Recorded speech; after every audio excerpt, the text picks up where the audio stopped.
Référentiel de psychiatrie et d'addictologie, item 346, agitation et délire aigu. Objectif pédagogique, diagnostiquer une agitation et un délire aigu, identifier les caractéristiques d'urgence de la situation et planifier leur prise en charge pré-hospitalière et hospitalière. Entre parenthèses, posologie. Les points clés. Agitation et délire aigu constituent deux syndromes indépendants. Ces syndromes peuvent se rencontrer dans de nombreux troubles ou maladies.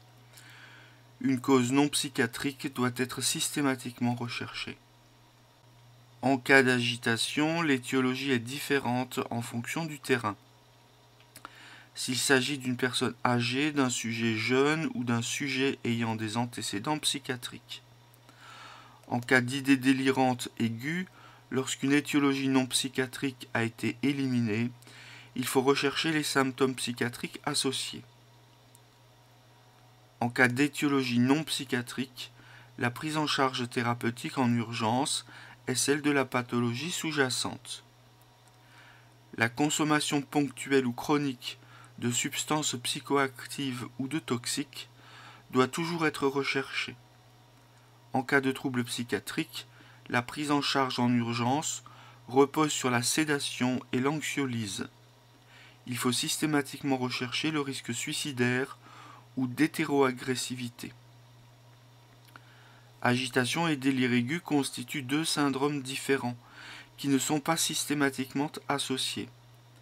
La démarche diagnostique et thérapeutique dépendra de la présence d'un seul ou des deux syndromes. L'agitation et les idées délirantes peuvent se rencontrer dans de nombreux troubles.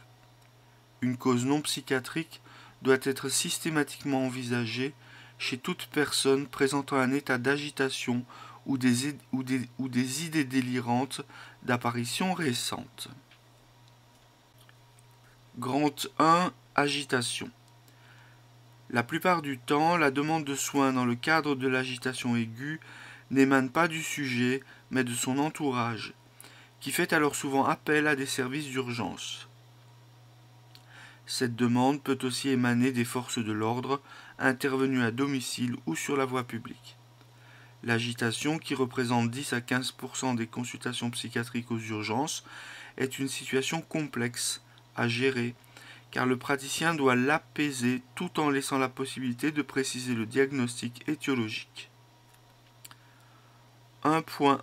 Diagnostiquer un état d'agitation aiguë.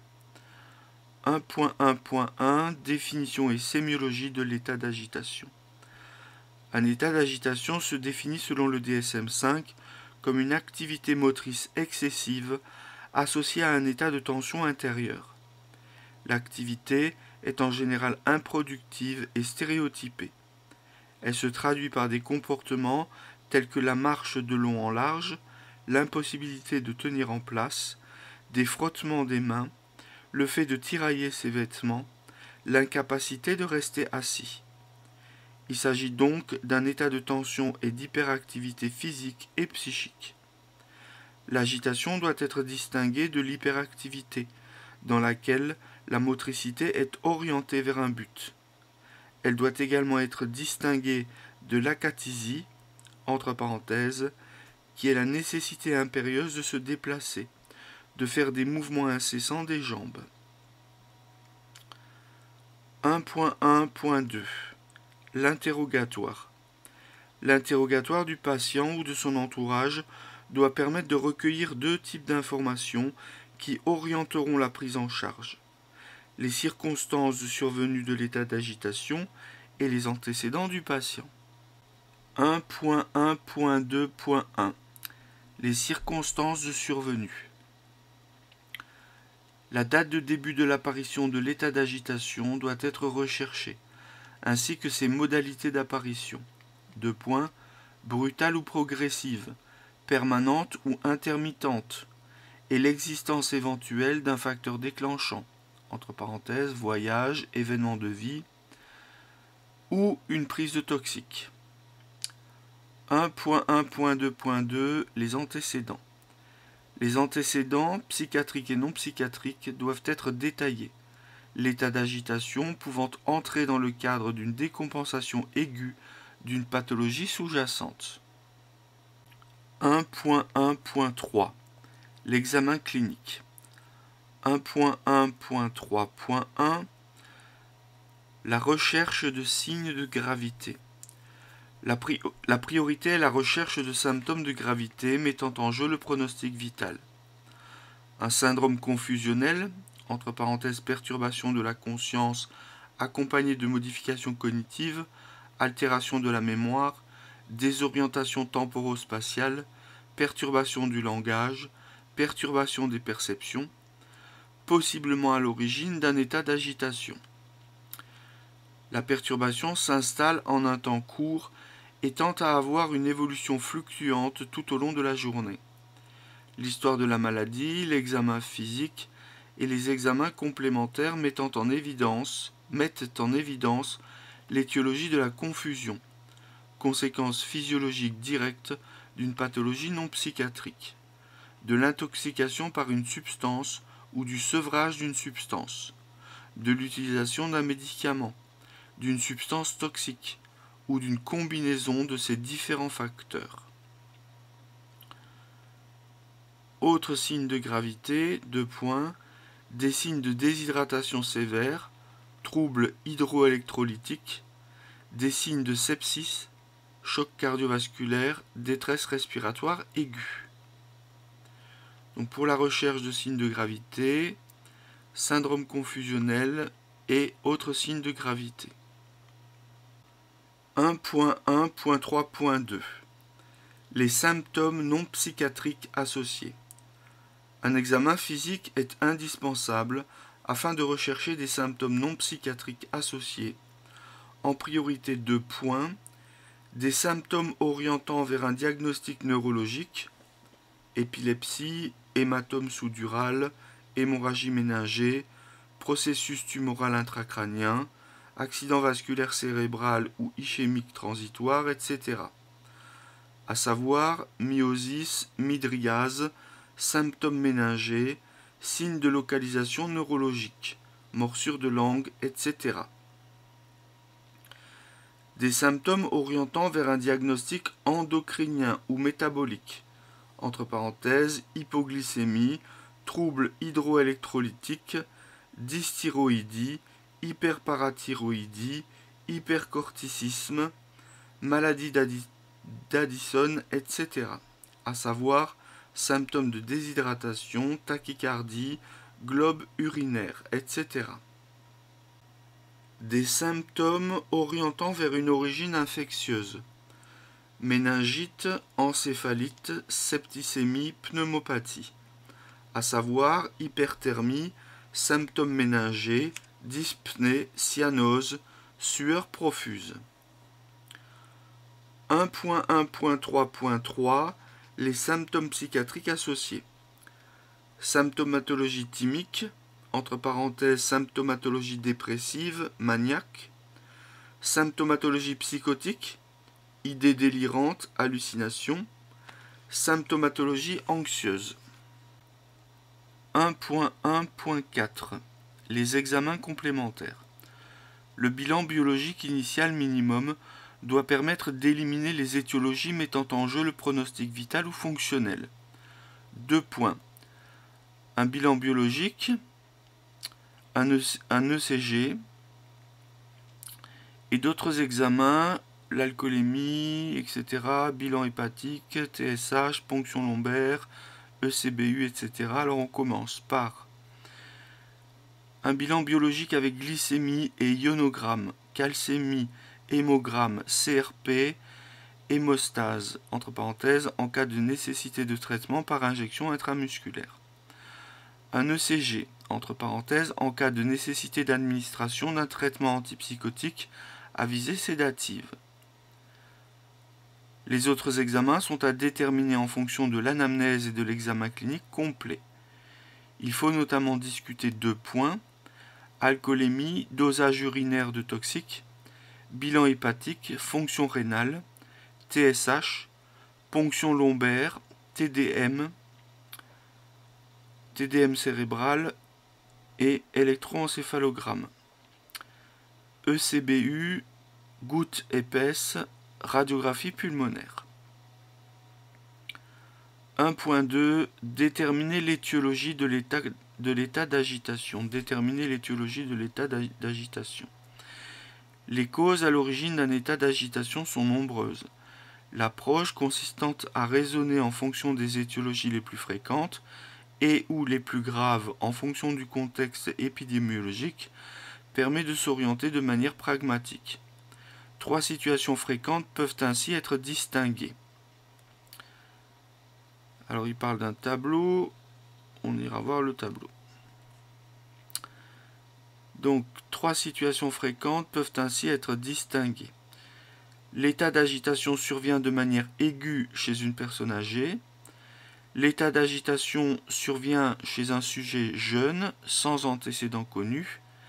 Et l'état d'agitation survient de manière aiguë chez un sujet ayant des antécédents psychiatriques. 1.2.1 L'agitation chez une personne âgée. La priorité est d'éliminer une cause non psychiatrique, qu'il existe ou non des antécédents de troubles psychiatriques connus. Une iatrogénie médicamenteuse, un trouble hydroélectrolytique ou métabolique, une cause neurologique doivent être recherchées en première intention. Une iatrogénie médicamenteuse, 2 points.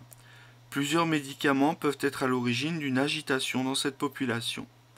Les psychotropes peuvent tous induire un état d'agitation, notamment 2 points. Les benzodiazépines, entre parenthèses syndrome confusionnel à l'instauration ou au sevrage après arrêt brutal.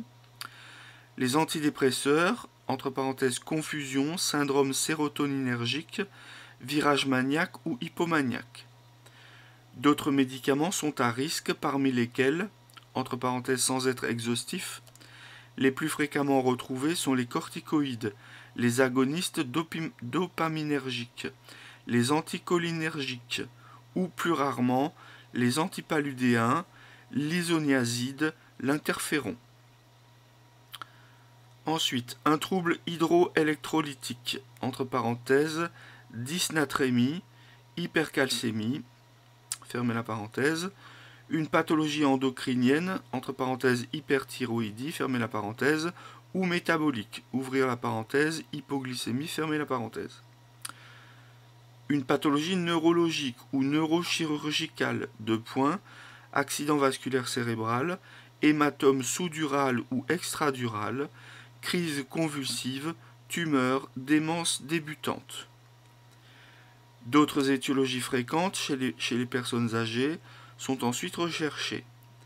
Une infection urinaire, pulmonaire, etc. Un globe vésical ou un fécalome. Une intoxication alcoolique aiguë ou un sevrage alcoolique, entre parenthèses délirium tremens. Une intoxication au monoxyde d'azote. Une pathologie cardiovasculaire, 2 points, embolie pulmonaire, infarctus du myocarde. Une éventuelle pathologie psychiatrique ne pourra être évoquée qu'après un bilan clinique et paraclinique complet. En effet, l'agitation est très rarement un symptôme inaugural d'un trouble psychiatrique chez une personne âgée. Cependant, parmi ces pathologies peuvent être évoqués 2 points, un épisode dépressif caractérisé avec agitation anxieuse, associé ou non à des symptômes psychotiques.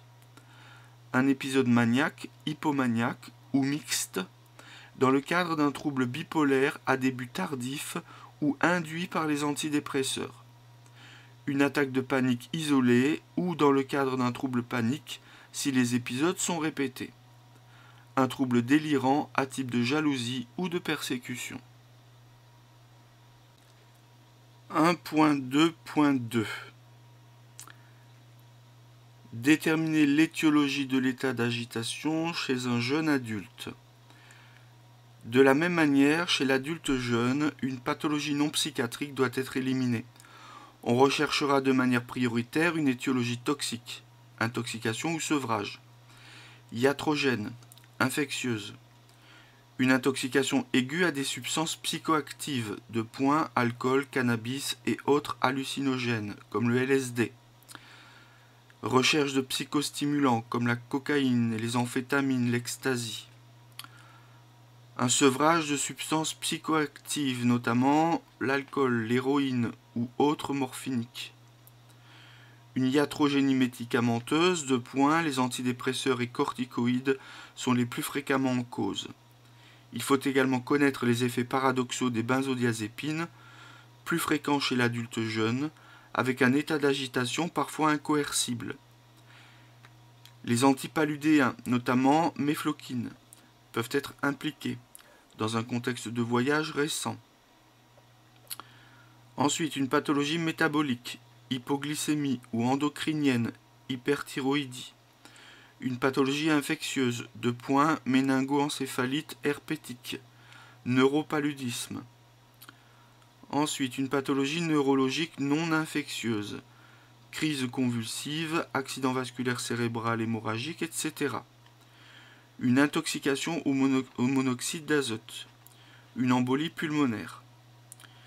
Une fois ces diagnostics éliminés, on peut envisager un diagnostic de troubles psychiatriques. L'agitation est totalement aspécifique et tous les troubles psychiatriques peuvent entraîner un état d'agitation. En l'absence d'antécédents connus, les diagnostics étiologiques les plus fréquents sont une attaque de panique, crise d'angoisse aiguë, isolée ou dans le cadre d'un trouble panique. Un épisode maniaque, hypomaniaque ou mixte dans le cadre d'un trouble bipolaire ou suite à l'initiation récente d'un traitement antidépresseur, ou dans un contexte de postpartum associé ou non à des caractéristiques psychotiques.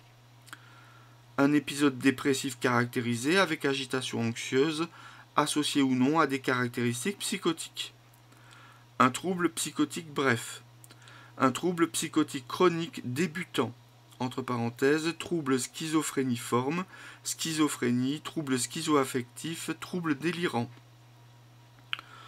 Enfin, une crise clastique dans le cadre d'un trouble de la personnalité pourrait être évoquée, entre parenthèses, surtout pour les personnalités borderline, antisociales ou histrioniques. Mais il s'agit d'un diagnostic d'élimination. Un diagnostic de trouble de la personnalité est en effet impossible à poser dans un contexte d'urgence. 1.2.3 Déterminer l'étiologie de l'état d'agitation chez un sujet ayant des antécédents psychiatriques.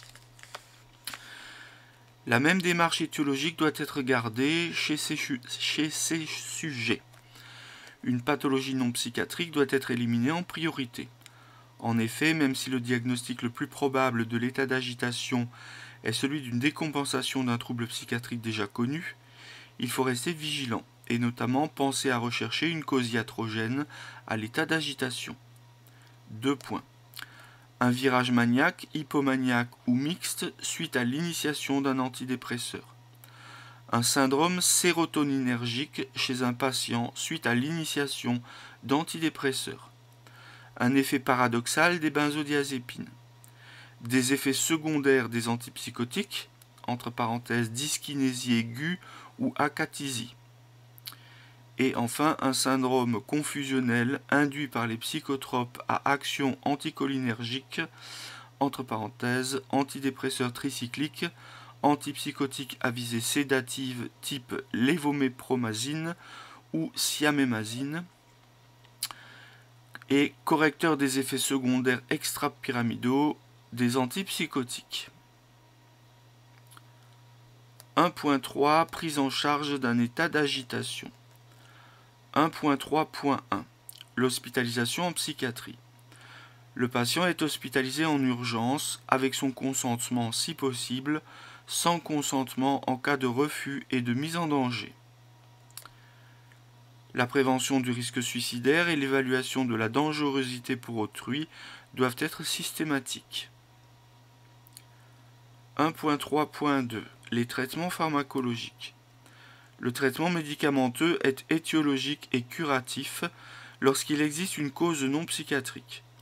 Lors d'une agitation dont l'étiologie ne peut être déterminée, Si un traitement anxiolytique et sédatif est nécessaire du fait de l'intensité de l'agitation, peuvent être prescrits 2 points, des benzodiazépines à demi-vie courte, par exemple oxazépam, per os, ou un anxiolytique d'une autre famille, par exemple hydroxyzine per os.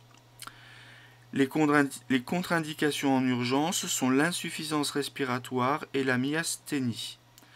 Si le patient refuse les traitements per os et que la voie intramusculaire IM est nécessaire, il est préférable de ne pas utiliser des benzodiazépines, entre parenthèses, mauvaise biodisponibilité par cette voie, durée d'action longue. Et des antipsychotiques à visée sédative, par exemple siamémazine, lévomépromazine, loxapine, per os ou en cas de refus, aldol ou loxapine en IM, doivent être réservés aux états d'agitation très sévères car ils peuvent aggraver les troubles de la vigilance et ne devraient pas être administrés sans électrocardiogramme préalable, entre parenthèses, risque de troubles de rythme en cas de QT long. La siamémazine en IM n'est pas recommandée du fait du risque important d'allongement du QT. Les contre-indications absolues en urgence sont celles des anticholinergiques, entre parenthèses, glaucome à angle fermé, adénome de la prostate et un syndrome du QT long. Il faut penser à toujours privilégier la monothérapie, prendre le temps d'évaluer l'effet du premier traitement prescrit et éviter l'escalade des doses avec des effets cumulatifs différés sur la vigilance. Une surveillance rapprochée, entre parenthèses, tolérance sur les fonctions vitales, efficacité sur l'état d'agitation, est indispensable. Lorsqu'un trouble psychiatrique est à l'origine de l'état d'agitation, la mise en place d'un traitement adapté au trouble, entre parenthèses thymorégulateur, antidépresseur, antipsychotique à visée antidélirante ou antimaniaque, doit se faire de manière différée, afin de permettre une évaluation sémiologique correcte à distance de la situation d'urgence, et après un bilan préthérapeutique. 1.3.3 Les traitements non pharmacologiques. L'état d'agitation pose toujours le problème du passage à l'acte, auto- ou hétéroagressif. Comportement d'allure impulsive en rupture avec les conduites habituelles du sujet. Un contact verbal instaurant un climat de confiance, facilitant une alliance thérapeutique, un comportement empathique peut tenter de prévenir un passage à l'acte. La prise en charge relationnelle est une obligation médicale puisqu'elle s'amorce dans un nombre important de cas, car elle désamorce. Donc la prise en charge relationnelle est une obligation médicale puisqu'elle désamorce dans un nombre important de cas l'agressivité, mais aussi médico-légale puisque l'utilisation d'une contention physique ou chimique ne peut se justifier qu'après échec de la prise en charge relationnelle. Des règles générales sont ensuite à appliquer. Environnement le plus calme possible, chambre éclairée, prévention du risque d'auto- et hétéroagression, y compris involontaire, entre parenthèses, enlever tous les objets dangereux, fermer les fenêtres. Les mesures de contention doivent être évitées au maximum par la contention physique, car la contention physique peut aggraver un syndrome confusionnel associé à l'agitation. Donc les mesures de contention doivent être évitées au maximum, car la contention physique peut aggraver un syndrome confusionnel associé à l'agitation. Lorsqu'elle est indispensable du fait de la dangerosité du patient pour lui-même ou son entourage, sa durée doit être limitée dans le temps, le temps d'obtenir une sédation médicamenteuse efficace. Donc lorsqu'elle est indispensable, lorsque la contention est indispensable, du fait de la dangerosité du patient pour lui-même ou son entourage, la durée de la contention doit être limitée dans le temps d'obtenir une sédation médicamenteuse efficace. Grand 2, le délire aigu. 2.1 Diagnostiquer un délire aigu. 2.1.1 Définition d'une idée délirante. Une idée délirante se définit selon le DSM-5 comme une croyance erronée fondée sur une déduction incorrecte concernant la réalité extérieure, fermement soutenue en dépit de l'opinion très généralement partagée et de tout ce qui constitue une preuve incontestable et évidente du contraire. Il ne s'agit pas d'une croyance habituellement partagée par les autres membres du groupe ou du sous-groupe culturel du sujet. Entre parenthèses, par exemple, il ne s'agit pas d'un article de foi religieuse. On définit son caractère aigu par l'apparition récente depuis moins d'un mois. 2.1.2 Caractérisation de l'idée délirante. 2.1.2.1 Le thème. Le thème délirant correspond au sujet principal sur lequel porte le délire. La thématique délirante correspond à l'ensemble des idées du patient sur lesquelles porte sa conviction délirante. Les thématiques peuvent varier à l'infini, être uniques ou multiples dans un même délire, s'associer entre elles de façon plus ou moins logique.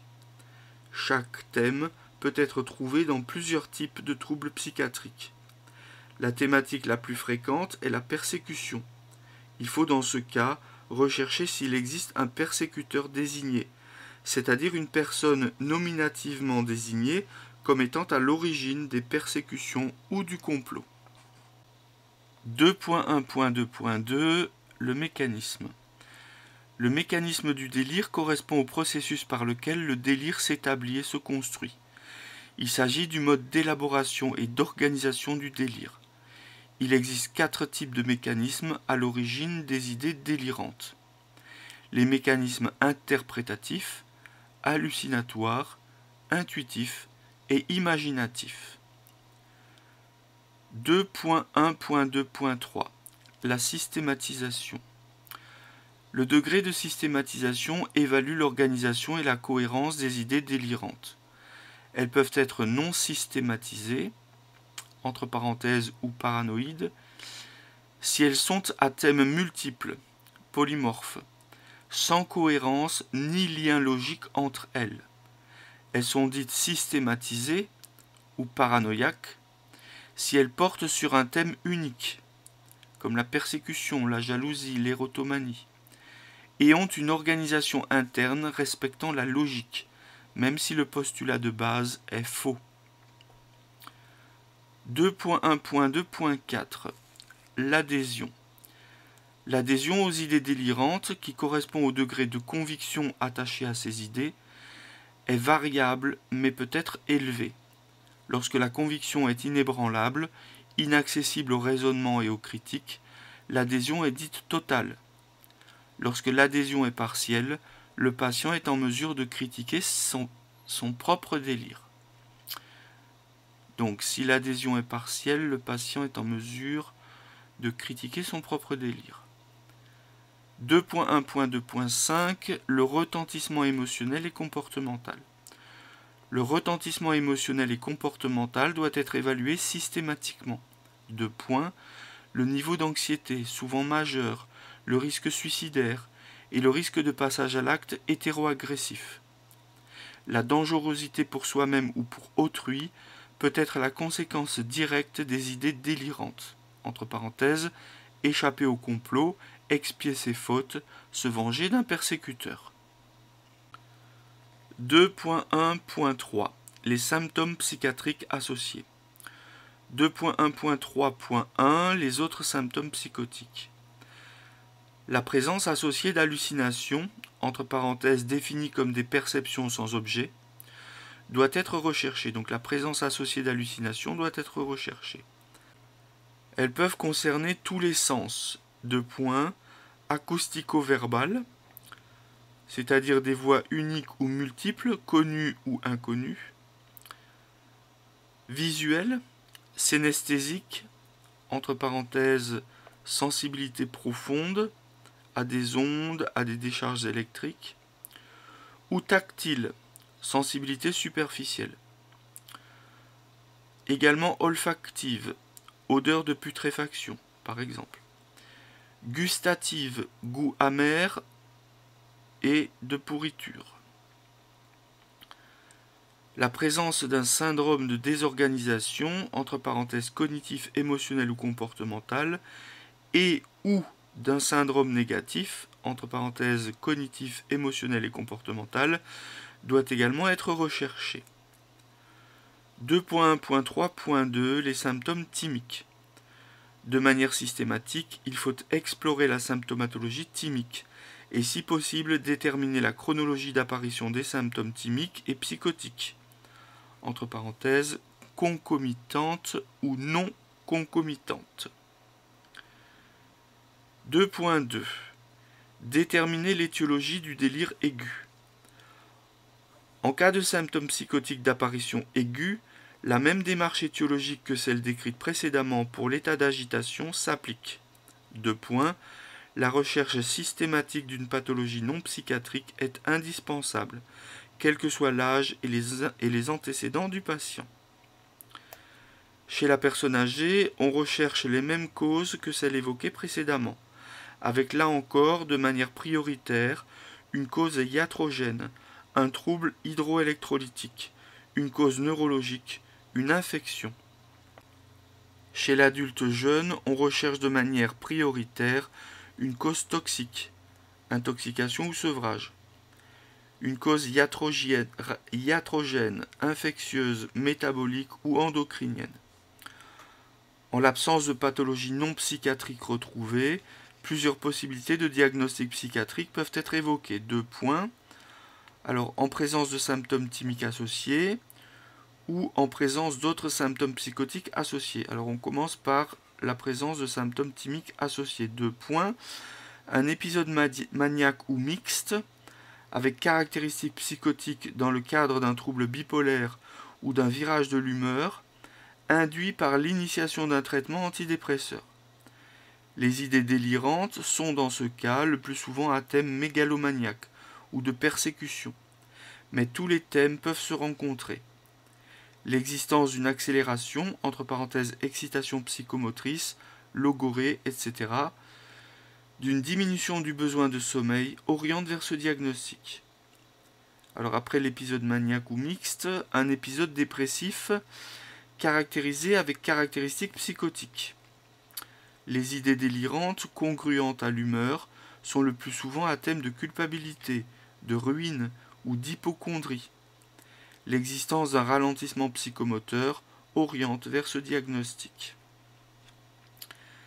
Et après la présence de symptômes thymiques associés, on a la présence d'autres symptômes psychotiques associés. 2 points. Un trouble psychotif bref, entre parenthèses bouffée délirante aiguë dans les classifications françaises. 2 points. Les idées délirantes, hallucinations, la désorganisation du discours et du comportement sont survenus depuis plus d'un jour et moins d'un mois. Ce diagnostic est souvent posé par excès chez des patients présentant des épisodes maniaques ou mixtes avec caractéristiques psychotiques. Les symptômes thymiques doivent donc être évalués très attentivement. Les symptômes thymiques doivent donc être évalués très attentivement. Alors, après le trouble psychotique bref, on a un trouble psychotique chronique débutant ou non diagnostiqué. Entre parenthèses, trouble schizophréniforme, si inférieur à 6 mois. Schizophrénie ou trouble schizoaffectif, si supérieur à 6 mois. Trouble délirant, si supérieur à 1 mois. Le caractère... trouble délirant, si inférieur à 1 mois. Le caractère aigu est ici apparent. Le patient est vu en urgence, le plus souvent dans le cadre d'une agitation ou d'un passage à l'acte, alors que les symptômes psychotiques évoluent depuis plusieurs mois, voire plusieurs années. Et enfin, en présence d'autres symptômes psychotiques associés, on a des troubles du postpartum avec caractéristiques psychotiques. 2.3 Prise en charge du délire aigu. La prise en charge d'un état délirant aigu rejoint celle d'un état d'agitation aiguë, à savoir 2 points, hospitalisation avec ou sans consentement, prévention d'un passage à l'acte auto- ou hétéroagressif, traitement pharmacologique, 2 points, traitement anxiosédatif par benzodiazépine par voie orale, ou antipsychotique à visée sédative par voie orale, ou intramusculaire en cas de refus et de mise en danger du patient ou de l'entourage. Et traitement non pharmacologique, 2 points, climat de confiance, calme, alliance thérapeutique, éviter au maximum les mesures de contention, et si elles sont nécessaires, les limiter dans le temps. Alors, lecture du tableau, étiologie non psychiatrique à évoquer devant un état d'agitation aiguë selon le terrain. Donc, étiologie non psychiatrique à évoquer devant un état d'agitation aiguë selon le terrain. Donc, l'étiologie médicamenteuse chez un sujet âgé. Donc, il faut rechercher une iatrogénie médicamenteuse. Pour l'étiologie toxique chez le sujet âgé, il faut chercher une intoxication alcoolique aiguë ou un sevrage alcoolique. Entre parenthèses, delirium tremens. Il faut chercher une intoxication aiguë à des substances psychoactives. Il faut chercher un sevrage de substances psychoactives. Et il faut chercher une intoxication au monoxyde d'azote. Ça, c'est toujours le sujet âgé, l'étiologie toxique. Les autres étiologies pour le sujet âgé. Il faut chercher un trouble hydroélectrolytique, une pathologie endocrinienne ou métabolique, une infection, un globe vésical ou un fécalome, une pathologie cardiovasculaire, une pathologie neurologique ou neurochirurgicale. Alors maintenant, chez un sujet jeune sans antécédents connus. La recherche au niveau de l'étiologie médicamenteuse, c'est-à-dire des causes pouvant provenir d'une prise de médicaments. Donc il faut chercher une iatrogénie médicamenteuse et des effets paradoxaux des benzodiazépines. Pour les causes toxiques, étiologie toxique, toujours chez le sujet jeune sans antécédents connus. Il faut chercher une intoxication alcoolique aiguë ou un sevrage alcoolique, delirium tremens. Chercher une intoxication aiguë à des substances psychoactives. Chercher un sevrage de substances psychoactives. Chercher une intoxication au monoxyde d'azote. Ensuite, pour les autres causes, les autres étiologies, toujours chez le sujet jeune sans antécédents connus. Il faut chercher une pathologie métabolique ou endocrinienne, une pathologie infectieuse, une pathologie neurologique non infectieuse, une embolie pulmonaire. Et enfin, les causes chez un sujet ayant des antécédents psychiatriques, au niveau des causes médicamenteuses, c'est-à-dire de l'étiologie médicamenteuse, il faut rechercher un virage maniaque, hypomaniaque ou mixte, suite à l'initiation d'un antidépresseur. Il faut rechercher un syndrome sérotoninergique chez un patient suite à l'initiation d'antidépresseurs. Il faut chercher un effet paradoxal des benzodiazépines. Il faut chercher des effets secondaires antipsychotiques, entre parenthèses dyskinésie aiguë ou acathysie. Et enfin, un syndrome confusionnel induit par les psychotropes à action anticholinergique. Ensuite, pour les étiologies toxiques, pour les causes toxiques chez le sujet ayant des antécédents psychiatriques, il faut chercher une intoxication alcoolique aiguë ou un sevrage alcoolique, delirium tremens. Il faut chercher une intoxication aiguë à des substances psychoactives. Il faut chercher un sevrage de substances psychoactives. Il faut chercher une intoxication au monoxyde d'azote. Et enfin, pour les autres étiologies, donc pour les autres causes de l'état d'agitation aiguë chez le sujet ayant des antécédents psychiatriques, donc pour les autres causes, il faut chercher une pathologie non psychiatrique en priorité. En résumé, agitation et délire aigu constituent deux syndromes indépendants et peuvent se rencontrer dans de nombreux troubles. Une cause non psychiatrique urgente doit être systématiquement envisagée chez toute personne présentant un état d'agitation ou des idées délirantes d'apparition récente. L'agitation se définit comme une activité motrice excessive, en général improductive et stéréotypée, associée à un état de tension intérieure. L'interrogatoire du patient ou de son entourage doit permettre de recueillir 2 types d'informations qui orienteront la prise en charge. 2 points. Les circonstances de survenue de l'état d'agitation et les antécédents du patient. L'examen clinique doit rechercher en priorité les signes de gravité, puis les symptômes non psychiatriques et psychiatriques associés. Chez la personne âgée, on recherche de manière prioritaire une iatrogénie médicamenteuse, un trouble hydroélectrolytique, métabolique ou une cause neurologique. Chez l'adulte jeune, on recherchera de manière prioritaire une étiologie toxique, intoxication ou sevrage, iatrogène ou infectieuse. Chez une personne ayant des antécédents psychiatriques, une décompensation du trouble psychiatrique sera aussi recherchée. Les idées délirantes se caractérisent par leur thème, leur mécanisme, leur systématisation, l'adhésion et le retentissement comportemental et émotionnel. En cas de symptômes psychotiques d'apparition aiguë, la même démarche étiologique que pour l'agitation aiguë s'applique. Donc en cas de symptômes psychotiques d'apparition aiguë, la même démarche étiologique que pour l'agitation aiguë s'applique. En l'absence d'étiologie non psychiatrique, la présence de symptômes thymiques ou psychotiques associés doit être recherchée. La prise en charge thérapeutique en urgence d'une agitation ou d'un délire aigu est celle de la pathologie sous-jacente en cas d'étiologie non psychiatrique. Elle est symptomatique, entre parenthèses, sédation ou anxiolyse, en cas de trouble psychiatrique.